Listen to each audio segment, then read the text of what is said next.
اللہ رب العزت نے فرمایا کہ کائنات کی ہر شے اللہ کی تسبیح بیان کر رہی ہے، اور ایک اور جگہ جو ہم پڑھ کے آئے فرمایا وَإِن مِّن شَيْءٍ إِلَّا يُسَبِّحُونَ بِحَمْدِهِ، کائنات کی کوئی شے ایسی نہیں ہے کہ جو اللہ کی تسبیح بیان نہ کر رہی ہو، لیکن وَلَٰكِن لَّا تَفْقَهُونَ تَسْبِيحَهُمْ، لیکن تمہیں ان کی تسبیح سمجھ میں نہیں آتی۔ ہر شے کائنات کی جو اللہ نے تخلیق کی ہے اپنی زبان میں اپنے انداز سے تسبیح کر رہی ہے۔ تسبیح کس کو کہتے ہیں؟ تسبیح کا معنی اللہ کی پاکی کو بیان کرنا، اس بات کو بیان کرنا کہ اللہ تعالی ہر عیب سے پاک ہے، اس شے کو بیان کر دینا تسبیح کہلاتا ہے۔ تو وہ اس سے دلیل لیتے ہیں کہ آسمانوں کے اندر بھی ایک پورا جہاں آباد ہے، نہ جانے کس گلیکسی پر، کس پلانٹ پر اللہ کی کس طرح کی مخلوق ہے جو مخلوق اللہ کی تسبیح بیان کرتی ہے، واللہ تعالی عالم ورسولہ عالم۔ تو اب قرآن کریم یہ بیان کر رہا ہے کہ ہر چیز اپنی نماز جانتی ہے، ہر چیز اپنی تسبیح جانتی ہے، تو کیا درخت بھی اور کیا پہاڑ بھی، کیا پتھر بھی، کیا وال بھی، ہر شے، کیا لوہا بھی اللہ کی تسبیح بیان کر رہا ہے؟ تو اس کے متعلق بیان فرمایا گیا، اہل سنت کا یہ مذہب ہے۔ رب اشرح لی صدری ویسر لی امری واحلل عقدۃ من لسانی یفقہوا قولی، اللہم صل علی سیدنا و مولانا محمد معدن الجود والکرم وآلہ وصحبہ وبارک وسلم۔ ألم تر أن الله يسبح له ما في السماوات والأرض والطير صافات كل قد علم صلاته وتسبيحه والله عليم بما يفعلون، صدق الله مولانا العظيم۔ 18th چیپٹر کے 12 رکوع کا آغاز ہے، یعنی کہ 18ویں سپارے کے 12ویں رکوع کا آغاز ہے، اور اس رکوع میں اللہ رب العزت نے اپنی قدرت کے مظاہر کو، اپنی قدرت کے عجائبات کو اللہ رب العزت نے بیان فرمایا ہے۔ اس سے پہلے والی رکوع میں اللہ رب العزت نے 3 قسم کے لوگوں کا ذکر کیا تھا۔ ایک صاحب ایمان جن کے دل اللہ کے نور سے منور ہیں، اور اس نورانیت کے بعد کیا کیفیات ان پر طاری ہوتی ہیں اس کے بارے میں ذکر کیا تھا۔ اس کے بعد ان لوگوں کا ذکر کیا تھا کہ جن کے اعمال شراب کی طرح ہے، اور وہ یہ سمجھتے رہے زندگی میں کہ وہ نیک عمل کر رہے ہیں، لیکن ان کی نیت میں خلوص نہیں تھا، اور یا ایمان کے اندر وہ خلوص نہیں تھا، تو اس وجہ سے وہ سارے اعمال برباد کر دیے جائیں گے۔ اور تیسری قسم ان لوگوں کی ہے کہ جو مکمل طور پر ڈیپ ظلمت میں اور ڈیپ اندھیرے میں رہے، جن کے دل میں، جن کے اعمال میں اور جن کے ایمان کے لحاظ سے مکمل ڈارکنیس رہی۔ ان 3 کا ذکر کرنے کے بعد اور اب اللہ رب العزت نے اپنی قدرت کے عجائبات کو نقل کیا ہے۔ یہ جو آخری آیت ہم نے پڑھی تھی کل، جس میں سمندر کی گہرائی کا اور ڈیپ کا ذکر تھا، ایک فرینچ ٹریولر تھا، وہ اس آیت کو پڑھ کر، اس کا ترجمہ پڑھ کر ایمان لے آیا تھا۔ اس کا ریزن یہ تھا کہ اس نے پہلے پوچھا کہ کیا نبی کریم صلی اللہ علیہ وسلم نے کبھی بحری سفر کیا ہے، یعنی کہ کبھی سمندر کے راستے سے حضور علیہ السلام نے اپنی حیات مبارکہ میں سفر کیا ہے؟ تو لوگوں نے بتایا، اور اس نے سیرت کا مطالعہ کیا تو اس کو ملا کہ حضور نے زندگی میں کبھی بحری یعنی سمندری سفر نہیں کیا۔ تو جب اس کو یہ بات پتہ چلی تو اس نے کہا کہ جس طریقے سے یہ قرآن میں سمندر کی گہرائی اور وہاں کی ڈارکنیس اور وہاں کی حالات کو بیان کیا گیا ہے، یہ بندہ وہ بیان ہی نہیں کر سکتا کہ جو بندے نے سمندر کا ایکسپیرینس نہ کیا ہو۔ اگر رسول کریم علیہ السلام نے یہ بات فرمائی ہے تو یقیناً انہوں نے اپنی جانب سے نہیں فرمائی، یہ کلام ربانی ہے، اور وہ اس آیت کو پڑھ کر اس کے ترجمے پر غور کر کے ایمان لے آیا۔ پھر فرمایا الم تر ان اللہ، کیا تم نے نہیں دیکھا؟ الم ترا، حمزہ زبر آ ابتدا میں استفہامیہ ہے، کوسچن کے لیے بھی آتا ہے۔ لم مانے نہیں، الم ترا، ترا مانے دیکھنا، الم ترا بے شمار مقامات پر آتا ہے قرآن کریم میں، جسے الم ترا کیف فعل ربک باصحاب الفیل، الم ترا 3 ورڈ ہیں۔ اس کا مطلب ہوتا ہے کیا آپ نے نہیں دیکھا؟ مراد اس سے یہ نہیں ہوتا کہ نہیں دیکھا، مراد کا مقصد ہوتی ہے کہ کیا آپ کے بھائی یہ بات علم میں نہیں ہے، یعنی علم میں ہے. یعنی اس طریقے سے ہم اردو میں بھی بات کہہ لیتے ہیں، یار تم نے دیکھا نہیں تھا کیا تم نے نہیں دیکھا وہ کیا ہوا تھا وہاں؟ تو اس سے مراد بندہ یہ نہیں کہہ رہا ہوتا تم نے نہیں دیکھا، بلکہ یہ بات پہ زور دے رہا ہوتا ہے کہ تم نے دیکھا تھا نا وہاں یہ ہوا ہے. تو ہم بولتے ہیں کہ تم نے نہیں دیکھا تھا، تو اللہ بھی یہ کہہ رہا ہے الم ترا، کیا آپ نے نہیں دیکھا، یعنی کہ کیا آپ کی یہ بات علم میں نہیں ہے، یعنی کہ آپ کے بات علم میں ہے. کیا علم میں ہے؟ کہ ان اللہ، کہ بے شک اللہ، یسبح لہو، تسبیح کرتے ہیں، لہو اس کے لیے، کس کے لیے؟ اللہ کے لیے. من فی السماوات والارض، جو آسمان میں ہے، والارض، اور جو زمین میں ہے. اللہ کے لیے ہر شے تسبیح کرتی ہے، جو کچھ آسمان میں ہے اور جو کچھ زمین میں ہے. والطیر صافات، اور اڑنے والے پرندے. طائر، طائر کا معنی اڑنے والا، اور طائر کی پلورل آتی ہے طیر، طائر کا معنی اڑنے والے پرندے. صافات، صف صف بنا کر ایک گروپ کے اندر یا پر پھیلائے ہوئے آسمان میں چل رہے ہیں اور اللہ کی تسبیح بیان کر رہے ہیں. اللہ کہتا ہے کلن قد علیما، کلن کے معنی ہر ایک، قد معنی تحقیق، انڈیڈ کے معنی میں آتا ہے.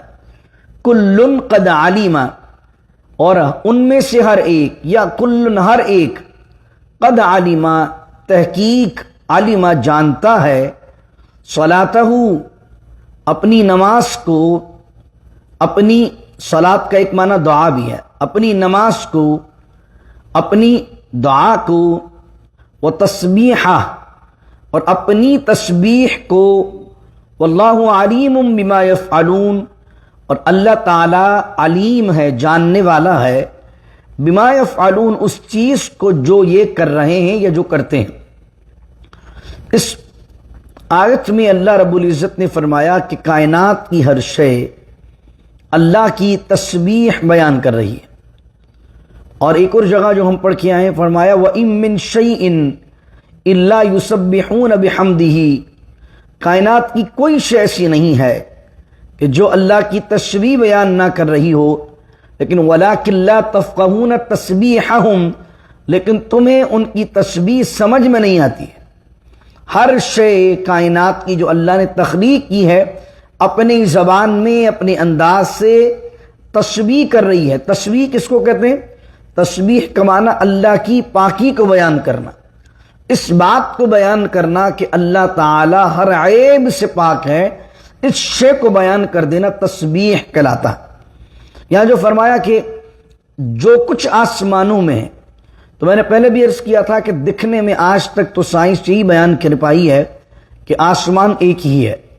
اب یہ جو بار بار قرآن کے اندر سماوات، کیونکہ سما یہ سنگولر ہے اور سماوات پلورل ہے، تو سماوات سے کیا مراد ہے؟ تو ایک قول کے مطابق سماوات سے مراد ہے کہ وہ نظام شمسی یا وہ نظام جو گلیکسیز کا نظام ہے، جو پوری ایک کائنات ہے. اب جو اللہ کہتا ہے من فی السماوات، اس کائنات میں، ان آسمانوں میں جو مخلوق ہے وہ بھی تسبیح کرتی ہے. تو ایک معنی اس کا علماء یہ بیان کرتے ہیں کہ آسمانوں میں صرف سورج، چاند اور ستارے نہیں ہیں، بلکہ کوئی نہ کوئی مخلوق بھی ہے. ایک علماء نے یہ معنی بیان کیا جس مخلوق کو ہم ابھی نہیں جانتے، اور جس کے مطابق آپ دیکھتے ہیں کہ موویز بھی لوگ بنا رہے ہوتے ہیں، کہ جیسے بہت سی موویز کی سٹوری اس طرح لکھتے ہیں کہ ہم اس دنیا میں رہتے ہیں اور کوئی اور بھی دنیا آسمان پر ہے، کسی اور گلیکسی میں، کسی اور جگہ پر، جہاں پر ہم سے ملتی جلتی کوئی اور مخلوق بھی ہے. تو ایک طرف علماء کا، تفسیر کرنے والوں کا یہ بھی قول ہے کہ اس طرح کی جو آیات آتی ہیں جو کہتی ہیں آسمانوں میں جو کچھ ہے وہ بھی اللہ کی تسبیح بیان کر رہا ہے، تو وہ اس سے دلیل لیتے ہیں کہ آسمانوں کے اندر بھی ایک پورا جہاں آباد ہے، نہ جانے کس گلیکسی پر، کس پلانٹ پر اللہ کی کس طرح کی مخلوق ہے جو مخلوق اللہ کی تسبیح بیان کرتی ہے. واللہ تعالی عالم ورسول عالم. فرمایا کل قد علم صلاتہ و تسبیحہ. اس بات کو غور سے سنیے، ہر چیز یا ہر ایک قد علم تحقیق جانتی ہے اپنی نماز، وہ تسبیح اور اسمی تسبیح کو جانتی ہے۔ کیا یہاں سے انسان مراد ہے یا جانور مراد ہے یا ہر سے مراد، ہر چیز سے مراد؟ ہر چیز ہے، زمین آسمان، چاہے وہ لیونگ آرگنزم ہو، لیونگ بینگ ہو جیسے جانور ہیں یا ہم ہیں، یا وہ عام چیزیں جو ظاہری طور پر لیونگ بینگ نظر نہیں آتی، جیسے وال ہے، دیوار ہے، درخت ہے، پتھر ہے، کیا یہ بھی اللہ کی تسبیح بیان کرتے ہیں؟ کیا پہاڑ بھی اللہ کی تسبیح بیان کرتے ہیں؟ کیونکہ ابھی تک تو سائنس یہاں تک پہنچ پائی ہے کہ صرف جو پتے ہیں یا جو پلانٹس آپ کے ہوتے ہیں وہ لیونگ بینگ ہوتے ہیں، ان میں سینس ہوتا ہے۔ تو اب قرآن کریم یہ بیان کر رہا ہے کہ ہر چیز اپنی نماز جانتی ہے، ہر چیز اپنی تسبیح جانتی ہے۔ تو کیا درخت بھی اور کیا پہاڑ بھی، کیا پتھر بھی، کیا وال بھی، ہر شے، کیا لوہا بھی اللہ کی تسبیح بیان کر رہا ہے؟ تو اس کے متعلق بیان فرمایا گیا، اہل سنت کا یہ مذہب ہے کہ اللہ تعالیٰ نے عقلاء کے علاوہ، عقلاء عقل والے، جمادات مانے پتھر، پہاڑ، وہ تمام حیوانات کو بھی علم عطا فرمایا جس علم پر ان کے سوا اور کوئی واقف نہیں۔ لہذا جمادات، نباتات، جمادات مانے پتھر، نباتات مانے یہ جو سبزیاں، ترکاریاں، یہ تمام چیزیں، اور حیوانات کے معنی جانور، اپنے حال کے موافق نماز بھی پڑھتے ہیں۔ یعنی ان کی نماز میں ایسا نہیں رکوع سجدہ اور سلام ہوگا کوئی ان جانوروں کی یا پتوں کی جماعت کروا رہا، ایسا نہیں۔ نماز سے مراد ہے خدا کا ذکر، خدا کی یاد اور خدا سے دعا کرنا۔ تسبیح بھی پڑھتے ہیں اور اللہ سے ڈرتے بھی ہیں، جیسے اس آیت میں اللہ عز و جل نے فرمایا ہر چیز اللہ کی حمد کے ساتھ اس کی تسبیح کرتی ہے۔ سب وصف اڑنے والے پرندے ہر ایک کو اپنی نماز اور تسبیح کا علم ہے۔ اور سورہ حج میں فرمایا کہ آپ نے نہیں دیکھا کہ بے شک اللہ کے لیے وہ سب سجدہ کرتے ہیں جو آسمانوں اور زمینوں میں ہیں، سورج اور چاند۔ اب نبی کریم صلی اللہ تعالی علیہ وسلم کی احادیث سے اس بات کا ثبوت ملتا ہے کہ جمادات ہوں کہ نباتات ہوں کہ حیوانات ہوں، یہ تمام کے تمام سینس رکھتے ہیں اور اللہ کی تسبیح بیان کرتے ہیں۔ حضرت جابر بن سمورہ رضی اللہ تعالیٰ عنہ بیان کرتے ہیں کہ رسول اللہ صلی اللہ علیہ وسلم نے فرمایا میں مکے میں ایک پتھر کو جانتا ہوں جو اعلان نبوت سے پہلے مجھ کو سلام کرتا تھا اور میں اس کو اب بھی پہچانتا ہوں۔ یعنی حضور صلی اللہ علیہ وسلم کو پتھر سلام کیا کرتا تھا اور حضور اس پتھر کو پہچانتے ہیں۔ اور حضور علیہ السلام کی اس حدیث سے ایک اور عقیدہ بھی ثابت ہوا کہ حضور کے اعلان نبوت سے پہلے وہ پتھر آپ کو سلام کرتا تھا۔ تو کیا پتہ لگا، کچھ لوگوں نے یہ جو لکھا ہے کہ 40 سال سے پہلے حضور جان عالم صلی اللہ علیہ وسلم کو نبوت نہیں ملی، اور 40 سال سے پہلے تک حضور کو خود نہیں پتا تھا کہ آپ نبی ہیں۔ اس بات کا اس حدیث سے رد ہوتا ہے کہ جب 40 سال کی عمر سے پہلے، نبوت کے اعلان سے پہلے، جب مکے کا پہاڑ یا مکے کا پتھر جانتا ہے کہ یہ اللہ کے نبی ہیں اور وہ ان پر سلام پڑھ رہا ہے، تو جس پر وہ سلام پڑھ رہا ہے کیا اس شخصیت کو نہیں پتا ہوگا کہ میں اللہ کا نبی ہوں؟ اور اس حدیث کو صحیح مسلم میں نقل کیا، امام ترمذی نے اس کو نقل کیا، مسند طیالسی میں اس کو نقل کیا گیا، مصنف ابن شیبہ میں نقل کیا گیا، سنن دارمی میں اس حدیث کو نقل کیا گیا، صحیح ابن حبان میں اس کو نقل کیا گیا، معجم الکبیر میں اس کو نقل کیا گیا، اور یہ معجم الصغیر میں اس کو نقل کیا گیا، شرح السنہ میں اس کو نقل کیا گیا، تاریخ دمشق الکبیر لابن عساکر میں اس کو نقل کیا گیا، دلائل النبوہ میں اس حدیث کو نقل کیا گیا۔ یہ تمام وہ کتابیں ہیں جس میں یہ بات نقل کی گئی کہ رسول کریم صلی اللہ علیہ وآلہ وسلم کو اعلان نبوت سے پہلے پتھر سلام کیا کرتا تھا۔ حضرت انس بن مالک بیان کرتے ہیں نبی کریم صلی اللہ علیہ وسلم کے سامنے احد پہاڑ ظاہر ہوا، احد پہاڑ حضور کو دیکھا، آپ نے فرمایا احد پہاڑ ہم سے محبت کرتا ہے اور ہم اس سے محبت کرتے ہیں۔ اس بات کو امام مسلم نے اور امام بخاری دونوں نے حدیث کو نقل کیا۔ اب بتائیے احد پہاڑ محبت کرتا ہے، وہ تو صرف پتھر ہے، پتھر کسی سے کیسے محبت کر سکتا ہے؟ تو ثابت ہوا کہ شریعت اسلامیہ یہ کہتی ہے کہ ان کے پاس بھی خدا کی تشبیہ کرنے کا شعور ہے، لیکن ان کو کس طرح شعور ہے اس کا ہمیں شعور نہیں ہے۔ اللہ اکبر۔ آگے بیان کیا ایک اور حدیث کے اندر حضرت ابو ہریرہ رضی اللہ تعالیٰ عنہ بیان کرتے ہیں، ایک دن رسول کریم علیہ السلام نے ہمیں صبح کی نماز پڑھائی، یعنی کہ فجر کی، پھر لوگوں کی طرف منہ کر کے فرمایا، ایک شخص ایک گائے لے کر جا رہا تھا، جب وہ تھک گیا تو وہ گائے پر سوار ہو گیا اور اس کو مارا۔ گائے نے کہا، میں اس لیے نہیں پیدا کی گئی، میں ظریف زمین میں ہل چلانے کے لیے پیدا کی گئی ہوں۔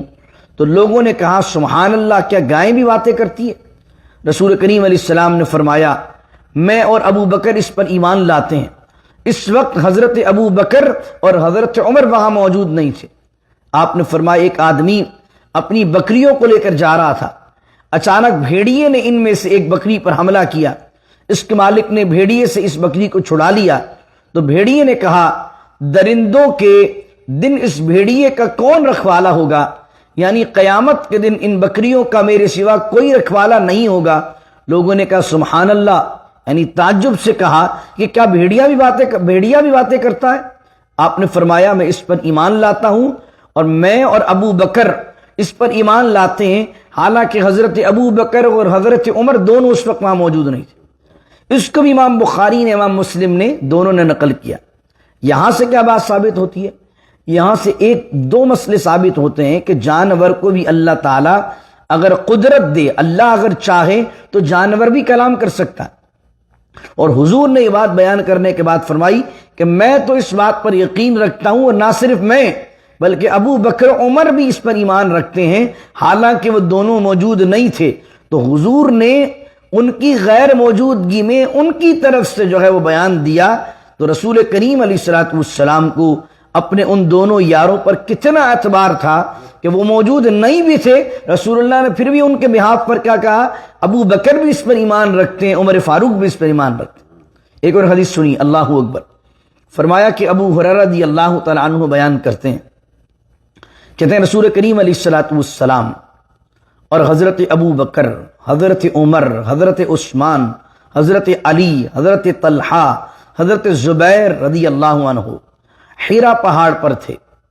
اس کی چٹان ہلنے لگی، نبی کریم علیہ السلام نے فرمایا، پرسکون ہو جا۔ تو وہ ہلنے لگی، فرمایا پرسکون ہو جا، تجھ پر صرف نبی ہے یا صدیق ہے یا شہید ہے۔ صحیح مسلم کے اندر اس حدیث کو نقل کیا گیا، امام ترمذی نے بھی اس کو نقل کیا، اور سنن کبریٰ میں بھی اس حدیث کو نقل کیا گیا۔ یہاں سے حضور کا علم غیب ثابت ہوتا ہے۔ ایک تو یہ بات ثابت ہوتی ہے کہ حضور نے کلام فرمایا اس چٹان سے، اس پتھر سے۔ علم غیب اس طرح ثابت ہوتا ہے کہ حضرت ابو بکر رضی اللہ تعالیٰ عنہ صدیق ہیں، لیکن اس کے علاوہ حضرت طلحہ، حضرت زبیر اور حضرت عثمان اور حضرت علی اور حضرت عمر یہ شہید ہوں گے۔ حضور نے ان کی شہادت سے پہلے اس پہاڑ کو کہا، تجھ پر شہید سوار۔ اللہ اکبر۔ تو یہ کیا ہے؟ حضور کا علم غیب۔ ایک اور حدیث سنی، حضرت علی بن ابی طالب رضی اللہ عنہ بیان کرتے ہیں کہ ہم رسول اللہ صلی اللہ علیہ وسلم کے ساتھ مکے کے اطراف میں جا رہے تھے، یعنی کہ مکے کے سائیڈ ایریا میں جا رہے تھے۔ مکے کے پہاڑوں اور درختوں کے درمیان آپ کسی درخت اور پہاڑ سے نہیں گزرتے تھے مگر اس درخت سے، اس پہاڑ سے آواز آتی تھی، السلام علیک یا رسول اللہ۔ اللہ، یعنی امام ترمذی نے اس حدیث کو نقل کیا، امام دارمی نے اس حدیث کو نقل کیا، امام حاکم نے اپنی المستدرک میں اس کو نقل کیا، اور دلائل النبوہ لابی نعیم میں اس حدیث کو نقل کیا گیا، تاریخ دمشق الکبریٰ میں اس کو نقل کیا گیا۔ اور یہ تمام دلائل یہ بات کو ثابت کرتے ہیں کہ رسول کریم علیہ الصلوۃ والسلام کی حیات طیبہ کے اندر بھی ان پہاڑوں نے، ان درختوں نے رسول کریم علیہ السلام پر سلام پڑھا، اور کیا کہا؟ السلام علیک یا رسول اللہ۔ ایک اور حدیث بڑی مشہور ہے، حضرت جابر بن عبداللہ بیان کرتے ہیں، جب نبی صلی اللہ علیہ وسلم خطبہ دیتے مسجد نبوی میں، تو ستونوں میں سے ایک ستون سے ٹیک لگاتے تھے۔ ستون سے مراد پلر۔ تو حضور جب خطبہ دیتے تو ایک پلر سے آپ ٹیک لگاتے اور خود پر خطبہ دیتے، اور وہ پلر کھجور کا تنا تھا، ایک کھجور کا تنا تھا، وہ حضور علیہ الصلوۃ والسلام کے جسٹ لائک اے پلر کا کام دیتا تھا۔ جب آپ کے لیے ممبر بنایا گیا، بخاری شریف کے اندر روایت ہے ڈیٹیل میں کہ ایک عورت نے جب یہ دیکھا تو اس عورت کا جو غلام تھا وہ بڑا ہی تھا، کارپینٹر جن کو کام آتا ہے، تو اس نے کہا حضور علیہ السلام درخت سے ٹیک لگاتے ہیں، تو ایسا کر کہ حضور کے لیے صلی اللہ علیہ وسلم ایک ممبر بنا دے لکڑی کا بہترین۔ اس نے ممبر تیار کر دیا۔ اب وہ حضور کے لیے مسجد نبوی میں ممبر آ گیا۔ وہ ستون کھجور کا تنا تھا، جب آپ کے لیے ممبر بنایا گیا اور آپ اس پر بیٹھ گئے تو وہ ستون پریشان ہو گیا، اور جس طرح اونٹنی روتی ہے اس طرح رویا، حتیٰ کہ اہل مسجد نے اس کی آواز سنی، حتیٰ کہ رسول کریم صلی اللہ علیہ وسلم ممبر سے اترے اور اس ستون کو گلے سے لگایا، پھر وہ پرسکون ہو گیا۔ یعنی کہ وہ کھجور کا تنا، اس میں سے لوگوں نے رونے کی آواز سنی۔ اس حدیث کو شرح السنہ میں نقل کیا گیا، امام بخاری نے اس کو نقل کیا صحیح بخاری میں، امام نسائی نے صحیح نسائی میں اس کو نقل کیا، امام ابن ماجہ نے اس حدیث کو نقل کیا، امام عبد الرزاق نے اس حدیث کو نقل کیا، امام ابن شیبہ نے مصنف میں نقل کیا، امام احمد بن حنبل نے اس حدیث کو نقل کیا، امام ابن حبان نے اپنی صحیح میں اس کو نقل کیا، اور دلائل النبوہ میں جو ابی نعیم نے لکھی اور دلائل النبوہ جو امام بیہقی نے لکھی، ان دونوں نے اس حدیث کو نقل کیا کہ رسول کریم صلی اللہ تعالی علیہ وآلہ وسلم جب ممبر پہ آئے تو جس سے ٹیک لگاتے تھے، جس ستون سے، جس پلر سے، وہ تنا حضور کی کمر مبارک سے لمس کو حاصل کرتا تھا، تو رسول اللہ سے اس کو اتنی محبت ہو گئی تھی کہ اس سے حضور کی جدائی گوارا نہیں ہوئی۔ اور صحابہ کرام بیان کرتے ہیں کہ جب حضور ممبر پر تشریف فرما ہوئے تو حضور کے دور ہونے کی وجہ سے وہ ستون، وہ پلر رونے لگا، اور اس کو آج بھی وہ پلر جو ہے استوان حنانہ کہلاتا ہے۔ آپ ریاض الجنہ میں جائیے، وہ ستون جس مقام پر تھا اس کو استوان حنانہ کہتا، تو نام لکھا ہوا بھی ہے۔ رسول کریم علیہ الصلوۃ والسلام آئے اور آپ نے اس کو گلے سے لگایا اس ستون کو، تو کیا پتہ لگا؟ رسول کریم علیہ الصلوۃ والسلام تو جانتے ہیں کہ ان کے اندر کیا سینس ہے، لیکن ہر آدمی کی عقل اور ہر آدمی کو بات سمجھ میں نہیں آ سکتی کہ کس طریقے سے تسبیح کرتے ہیں۔ آخری چند احادیث پیش کرتا ہوں، اس کے بعد اگلی آیت، 2 آیتیں، پھر انشاءاللہ اختتام کرتے ہیں۔ اور صرف یہی نہیں بلکہ کنکریاں اور یہاں تک کہ کھانا بھی اللہ کی تسبیح کرتا ہے اگر حلال کا ہو۔ حضرت عبداللہ بن مسعود رضی اللہ عنہ بیان کرتے ہیں، ہم معجزات کو برکت شمار کرتے تھے اور تم ان کو ڈرانے والی اشیاء خیال کرتے ہو۔ یعنی کہ نوالے میں سے اگر اللہ اللہ کی آواز آئے تو ایک نیک آدمی کا سمجھے گا ارے یار بڑی برکت کی شے ہے۔ تو عبداللہ بن مسعود اپنے زمانے میں کہتے ہیں اگر ہم کوئی اس طرح کا واقعہ دیکھتے تو ہم تو اس سے برکت لیتے تھے اور تم اس کو ڈرانے میں استعمال کرتے۔ یعنی کہ آج بھی ہمارے یہاں کیا، اگر کسی کو نوالے میں سے اللہ کی آواز آ جائے تو بجائے وہ خوش ہونے کے ڈر جائے گا، اور لوگوں کو کہہ رہے بھائی تمہیں پتہ ہے ہمارے تو پلیٹ میں سے آواز آ رہی تھی، اس طرح کی باتیں کرے گا۔ تو عبداللہ بن مسعود سے بھی ان کے زمانے میں دیکھا لوگوں نے، وہ کہتے ہیں ہم اگر کوئی اس طرح کی دیکھتے چیز تو ہم تو اس کو برکت شمار کرتے تھے اور تم ان کو ڈرانے والی اشیاء خیال کرتے ہو۔ ہم رسول کریم علیہ السلام کے ساتھ ایک سفر میں تھے، پانی کم ہو گیا، آپ نے فرمایا جس قدر پانی بھی ہے وہ لے آؤ۔ ہم ایک برتن میں تھوڑا سا پانی لے آئے، آپ نے اس برتن میں اپنا ہاتھ رکھا اور فرمایا اللہ کی برکت والے، مبارک اور پاک کرنے والے پانی کی طرف آؤ۔ اور بے شک میں نے دیکھا کہ رسول کریم صلی اللہ تعالی علیہ وسلم کی انگلیوں سے پانی جاری ہو رہا تھا، اور جس وقت کھانا کھایا جاتا تھا تو ہم کھانے کی تسبیح کو سنا کرتے تھے۔ اس بات کو امام بخاری نے بھی نقل کیا، امام ترمذی نے بھی نقل کیا، امام ابو یعلا نے بھی نقل کیا، امام احمد بن حنبل نے بھی نقل کیا، اور دلائل النبوہ امام بیہقی کی ہے، یا دلائل النبوہ دوسری کتاب ابو نعیم کی ہے۔ انہوں نے حدیث کو نقل کیا کہ رسول کریم صلی اللہ تعالی علیہ وسلم کی انگلیوں سے پانی جاری بھی ہوا، اور جب ہم کھانا کھاتے تھے تو کھانے کے اندر سے اللہ کی تسبیح کی آواز آیا کرتی تھی۔ تو یہ تمام دلائل کیا ثابت کرتے ہیں؟ وہ جو آیت ہم نے پڑھی ہے، کل قد علیم صلاتہ تسبیحا و تسبیحا، ہر چیز جانتی ہے کہ اسے کیسے نماز ادا کرنی ہے، کیسے ذکر کرنا ہے، کیسے تسبیح کرنی ہے۔ اب ہر شے جانے اور ایک بندہ نماز پڑھنا بھی نہ جانے۔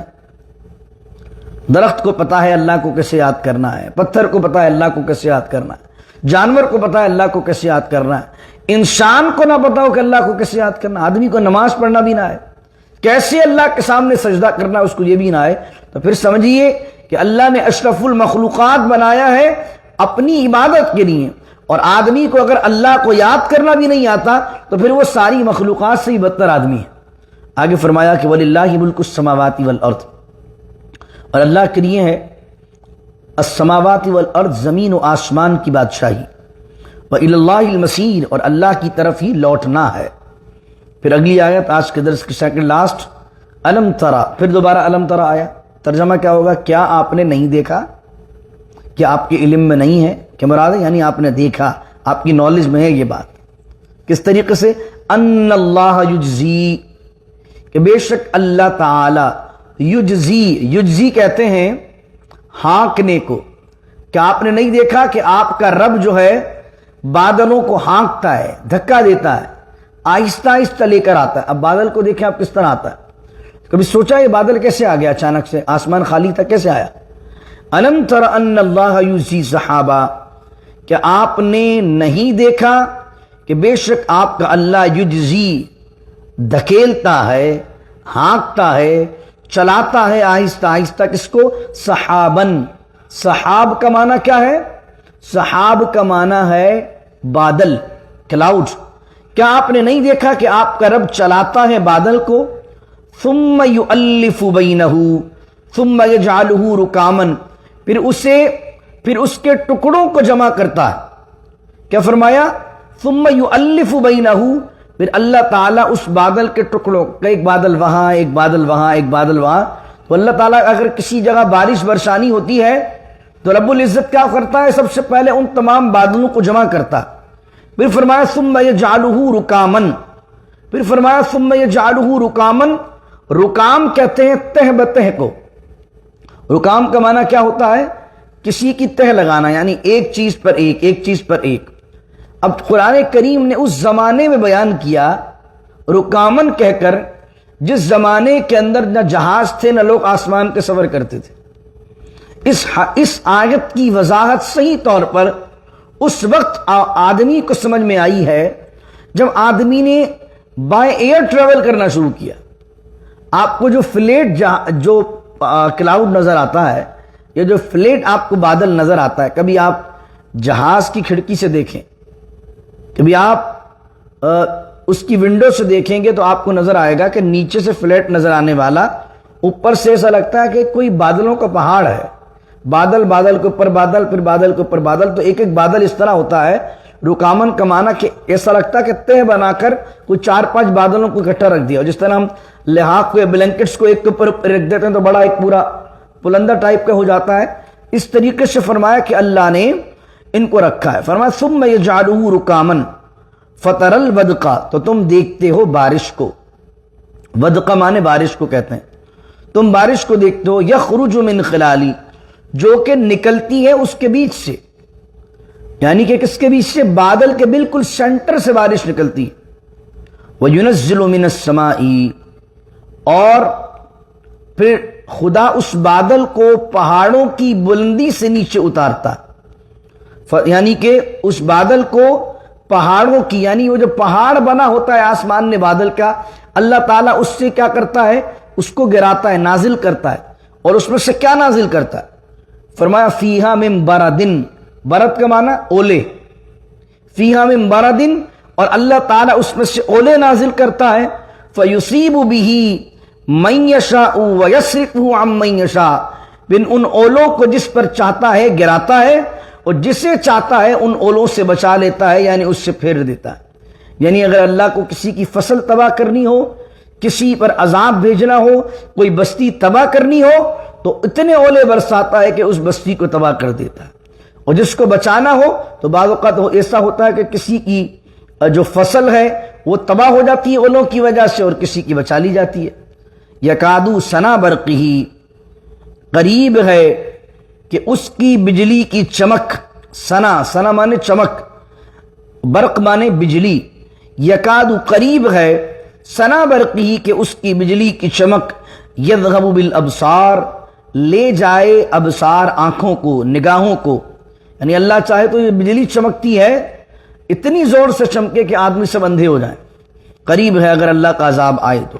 یقلب اللہ اللیل والنہار، اور وہ اللہ ہے جو رات اور دن کو تبدیل کرتا ہے، وہ اللہ ہی ہے جو رات اور دن کو پلٹے کھلاتا ہے، بدلتا ہے، رات آئی پھر دن آیا، پھر دن آیا پھر رات آئی، پھر رات آئی پھر دن آیا، کون کر رہا ہے؟ اللہ۔